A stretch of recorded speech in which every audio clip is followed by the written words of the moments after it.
НТВ телевизэн гадаад мэдээний хөтөлбөр эхэлж байна. Иран улсын зүгээс Персийн болон дахь Америкийн нэгдсэн улсын цэргийн баазууд руу хадлага үйлдсэн.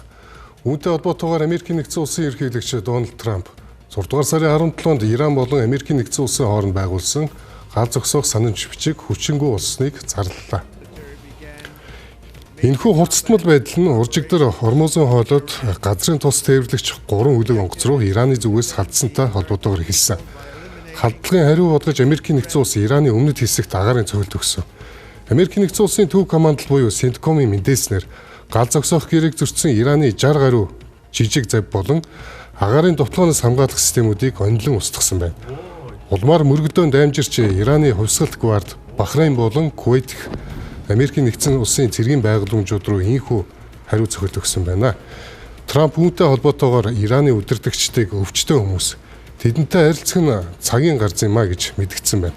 Нөхцөл байдал нэг нь тийм болсон тул Америкийн нэгдсэн улсын сангийн яам Ираны газрын тус хиймийн бүтээгдэхүүн тулгсан худалдааны зөвшөөрлөө цуцалсан байна. 6 дугаар сарын 22-нд тулгсан уг зөвшөөрөл нь 8 дугаар сарын 21 хүртэл хүчинтэй байх ёстой байсан. Ийхүү цуцлагдсанаар Иран улс 7 дугаар сарын 17 хүртэлх хугацаанд бүх гүйлгээгээ зогсоох шаардлагатай боллоо. Ираны гадаад хэргийн яам үүнийг гэрээг зөрчсөн үйлдэл хэмээн буруу шааж, үндэсний аюулгүй байдлаа хамгаалахын тулд шаардлагатай бүх арга хэмжээг авна хэмээн анхааруулжээ.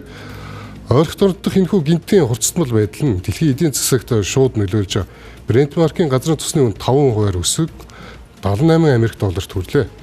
Түүнчлэн Хормузын хоолойд аюулгүй байдлын эрсдэл нэмэгдсэний улмаас газрын тус байгалийн хийн тээвэрлэгч онгоцууд замаасаа буцсаар байна. Хэдий албан ёсоор мэдэгдэг байгаа ч Иран улс Хормузын хоолойг дахин хаах магадлал өндөр байна. Одоогоор газрын тусны үн 2 сарын өмнөх оргилцэг болох 120 Америк доллароос доогуур байгаа ч хоёр улсын мөргөлдөөн даймжирвал буцаад уг түвшинд хүрч магадгүй. Иран Америкийн нэгдсэн улсын энэхүү мөргөлдөөн НАТОгийн дээд хэмжээний уулзалтын үеэр болсон тул тус эвслийн ерхий нарийн бичгийн дарга Марк Ротеч байр сууриа илэрхийлэх ёстой болсон. Тэрээр түр эвлэрлийн гэрээг зөрчсөн Ираны эсрэг Америкийн нэгдсэн улс зайлшгүй шаардлагатай хариу арга хэмжээг авсан байна хэмээн Америкийн цэргийн зохилтыг зөвтгсөн.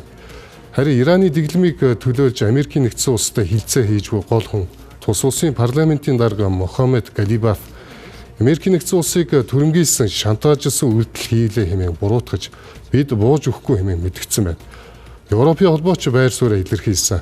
Тус холбооны гадаад бодлогын тэргүүн Кая Каллас хоёр талын энэхүү харилцан гал нээсэн ажиллагааг энхийн хилцээнд хүрэх найдварыг багасгаж байна. Ираны Бахрейн болон Кувейт руу хийсэн халдлагыг ойлгомжгүй хүлээн зөвшөөрөх аргагүй хэмээн буруу шаасан байна.